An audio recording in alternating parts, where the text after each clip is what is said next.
Okay, this is a introduction to computer programming. हमने क्या करना है, हमने जो है वो इस किताब से, जो कि मैं स्टूडेंट्स को पहले ही बता चुका था, ये लेट अस सी यशवंत कनेक्टर की किताब है। उनको क्या करना है, हमने ना ये एक यहाँ पे 21 चैप्टर्स है। इसका 5th एडिशन है, आप कोई सा भी एडिशन ले सकते हैं, पहले आप 3rd ले लें, लेकिन नेट पे आराम से अवेलेबल है। 5th एडिशन है, अगर आप कहेंगे तो मैं ग्रुप में भी डाल दूँगा, बल्कि मैंने शायद डाला हुआ भी होगा। हमने क्या करना है, हमने इसके 18 चैप्टर्स पढ़ने हैं।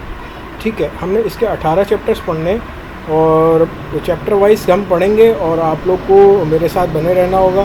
ठीक है, कोई ये ना, अच्छा बहुत सारे स्टूडेंट ये कहते हैं कि सर हम सी क्यों पढ़ रहे हैं, हम सी शार्प पढ़ लेते हैं। भाई हमें वो पढ़ना है जिसका हमसे सवाल होगा। ठीक है, हमसे जावा का सवाल नहीं होगा सेमेस्टर 1 में, आप कह दो मैं पढ़ा देता हूँ, फिर आप भुगतते रहना। ठीक है, आप अगर पास्ट पेपर देखेंगे तो उसमें सी लैंग्वेज के क्वेश्चन हैं, ना C++ के हैं, ना सी शार्प के हैं, ना ही किसी और हाई लेवल दूसरी लैंग्वेज के हैं। ठीक है, पढ़ाने को तो हम HTML CSS पढ़ा दें, जावा पढ़ा दें, वो हमारे लिए आसान है। ठीक है, लेकिन हम सी इसलिए पढ़ाते हैं बेटा क्योंकि हम जो है ना हमें पता है कि स्टूडेंट से क्या सवाल पूछा जाएगा, और अगर आप जहमत कर लें अपने पास पेपर देखने की तो आपको ये पता चल जाएगा कि जो सर हैं वो आपके वो सही कह रहे हैं। एक बात। दूसरी बात ये कि बहुत सारे स्टूडेंट सवाल करते हैं कि सर यशवंत की किताब क्यों पढ़ते हैं। भाई आप तुम दूसरी किताब से पढ़ लो, मैं यशवंत की किताब से पढ़ाऊँगा। ठीक है, इसलिए पढ़ाते हैं यशवंत की किताब से। दूसरी किताबें जो इंग्लिश राइटर्स होते हैं उनकी किताबें जो है ना वो ज़रा सी मुश्किल है समझने में। ठीक है, हम टीचर होके थोड़ा सा प्रॉब्लम में आ जाते हैं, स्टूडेंट तो थोड़ा सा ज़्यादा प्रॉब्लम में आएगा। एक बात। दूसरी बात ये कि पाकिस्तानी कुछ राइटर्स हैं वो सी लैंग्वेज की किताबें लिखते हैं, लेकिन उनकी किताबें इतनी अच्छी और रिनाउंड नहीं हैं। ठीक है, ज़्यादातर लोगों ने जो है वो कॉपी मारी हुई है, छापा मारा हुआ है दूसरी चीज़ों का। ठीक है, और जिसमें जो है वो नाम नहीं लेना चाहिए किसी का भारत। तो यशवंत कनेक्टर की किताब इसलिए कि ये एशियन माइंड्स को दिमाग में रख के लिखता है। इसकी जो राइटिंग स्टाइल है वो एशियन माइंड्स वाला है। ठीक है, तो हमारा ये पहला लेक्चर है, इसमें हम चैप्टर 1 से स्टार्ट करने लगे हैं। बिस्मिल्लाहिर्रहमानिर्रहीम।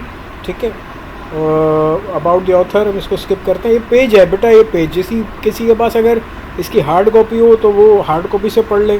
ठीक है, मेरे साथ वीडियो में बने रहिएगा आप लोग।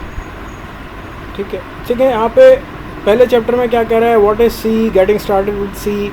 सबसे पहले आपको बताएगा व्हाट इज़ सी। तो चैप्टर नंबर 1 का पेज नंबर 1 पे हम जा रहे हैं। ठीक है, ये पूरा उसका वो इंडेक्स है। ठीक है, मैं इसको आगे फॉरवर्ड कर रहा हूँ और हम जो है वो चैप्टर नंबर 1 पे जा रहे हैं। This is our chapter number 1, getting started. What is C, getting started with सी।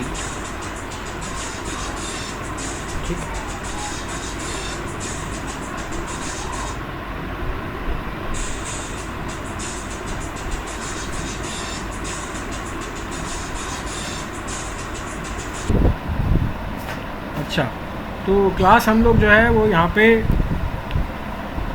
पहला पेज है, what is C.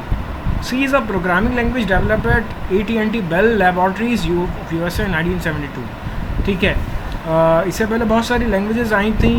We are not going into the history of this C language. हमें बस इतना मालूम होना चाहिए कि C language is a high level language. ठीक है, अब बहुत सारे बच्चे कहते हैं कि जी हाई लेवल लैंग्वेज क्या होती है।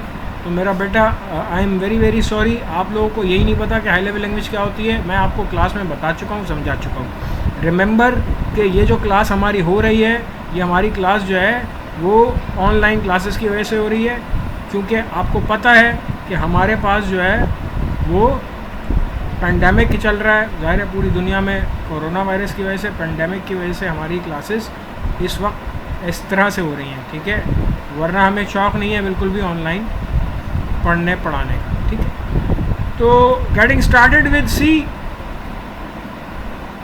ये चीज़ आप पढ़ लीजिएगा खुद ही, इसलिए मैं स्किप करा रहा हूँ। जो चीज़ इंपॉर्टेंट नहीं होती मैं उसको स्किप करवा देता हूँ और मैं इसी तरह करूँगा। ठीक है, steps in learning English language. ठीक है, लैंग्वेज स्टेप्स क्या होते हैं इंग्लिश लैंग्वेज के लिए।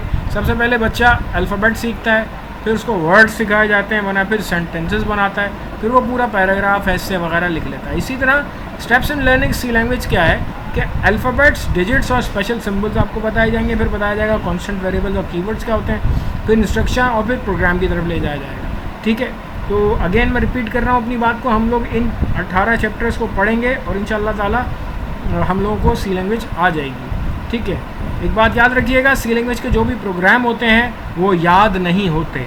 ठीक है, प्रोग्रामर जो है वो अपनी इंस्टिंक्ट से, अपनी लॉजिक से प्रोग्राम बनाता है, याद नहीं हो सकते प्रोग्राम। अगर कोई ये समझता है कि मैं प्रोग्राम याद कर लूँगा तो वो ये समझ ले कि वो बर्बाद हो चुका। ठीक है, द सी कैरेक्टर सेट, सी का कैरेक्टर सेट क्या है कि जी इसमें अल्फ़ाबेट्स होते हैं, डिजिट्स होते हैं, स्पेशल सिंबल्स होते हैं। अल्फ़ाबेट्स कौन से हैं? ए कैपिटल ए से लेके कैपिटल जेड तक, स्मॉल ए से लेके स्मॉल जेड तक, डिजिट्स 0 1 2 3 4 5 6 7 8 9 एंड स्पेशल सिंबल्स ये सारे होते हैं। ठीक है, अच्छा जी, कॉन्स्टेंट्स क्या होते हैं, वेरिएबल्स क्या होते हैं, कीवर्ड्स क्या होते हैं। Being a mathematics students, we all should know that constants are those which do not change. The alphabets, numbers and special symbols are when properly combined form constants, variable and keyword. Let us see what constants and variables in C language are. A constant is an entity that doesn't change, whereas a variable is an entity that, entity का मतलब कोई चीज़, entity का मतलब कोई चीज़। In any program we typically do lots of calculation. The results of these calculations are stored in computer's memory. Like human memory, the computer memory also consists of millions of cells. The calculated values are stored in these memory cells.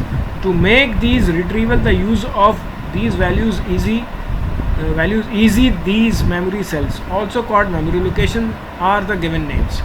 Since the values stored in each location may change, the names given to these locations are called variable. यानी कि simple सी बात है, इतनी लंबी जो है वो बात उसने की कि भाई वेरिएबल मेमोरी लोकेशन का नाम होता है और वो मेमोरी लोकेशन का नाम इज कॉल्ड अ वेरिएबल। जाहिर है कोई ना कोई वेरिएबल होता है, खाली वेरिएबल नहीं हो सकता, उसका नाम होगा, उसकी पहचान। ठीक है, consider the following, here 3 is stored in memory location and a name x is given to it. यहाँ पे कोई मेमोरी लोकेशन है, ठीक है, यहाँ पे ये कोई मेमोरी लोकेशन होगी, हमें नहीं पता इसका एड्रेस क्या होगा, इसका नाम है x, इसमें 3 स्टोर किया हुआ है, जैसे x इक्वल टू 3। अगर मैं उसी x में 5 डाल दूंगा तो क्या होगा, वो 3 वाइप आउट हो जाएगा, वैनिश हो जाएगा और उसकी जगह ओवरलैपिंग हो जाएगी 5 की। मतलब ऐसा नहीं हो सकता कभी भी किसी वेरिएबल के अंदर, किसी भी वेरिएबल के अंदर 2 वैल्यूज़ एक साथ आ जाए, ये कभी भी नहीं हो सकता। किसी भले आप कोई सा मैथमेटिक्स का वेरिएबल ले लो, ठीक है, you can not store 1 value, you can not store 2 values in a single variable. ठीक है, कभी भी किसी चीज़ के 2 आंसर नहीं आ सकते। ठीक है, आ सकते हैं तो आप कहोगे कि x1 y1 आता है, x1 y1 होता है, x1 x2 होता है, 2 रूट्स निकलती हैं क्वाड्रेटिक इक्वेशन में, फार्मूला होता है उसमें x1 का अलग होता है, x2 का अलग होता है। अगर x1 को x2 कर दूंगा, x2 को x1 कर दूंगा, लेकिन तब भी उसमें एक ही रहेगा, उसमें 2 कभी भी नहीं आ सकते। ठीक है, तो यहाँ पे x equal to 3, x equal to 5, the new values since the location of those name in x can hold different values at x is known as a variable. Again, as against this 3 or 5 do not change, here are known as constant। यानी कि basically x तो एक variable है, लेकिन उसके अंदर जो value save हो रही है वो अपने आप को खुद नहीं चेंज कर सकती। जो चीज़ अपने आप को खुद नहीं चेंज हो सकती, जो ना कर सकती है, उसको हम कांस्टेंट कहते हैं। ठीक है, 3 जब से 3 बना है, दुनिया बनी है, 3 3 ही है। 3 की जगह जो है वो कोई नंबर नहीं आया कि जी आज से ना 3 की जगह मैं इसको 2 के बाद 4 आ जाएगा। ठीक है, ऐसा नहीं हो सकता। वी नो दैट कि 2 के बाद हमेशा 3 आता है। ठीक है, उसकी लैंग्वेज कोई भी हो सकती है। ठीक है, वो 3 हो, 3 हो, किसी भी लैंग्वेज में 3 ही रहता है। ठीक है, टाइप्स ऑफ कॉन्स्टेंट्स, पहला होता है प्राइमरी कॉन्स्टेंट, दूसरे होते हैं second. These constant are further categorised as shown in figure 1.4। ठीक है, प्राइमरी कांस्टेंट, प्राइमरी कांस्टेंट्स क्या होते हैं कि जी इंटीजर, रियल और characters constant. Integer constant, real constant, characters constant. Secondary constants क्या होते हैं, होते वही हैं लेकिन एरे, पॉइंटर, स्ट्रक्चर, यूनियन, इन सब को हमने पढ़ना है। ठीक है, इंटीजर कांस्टेंट क्या होगा, कैसा होगा, रियल कैसा होगा, कैरेक्टर कांस्टेंट कैसा होगा। ठीक है जी, rules for constructing integer constant.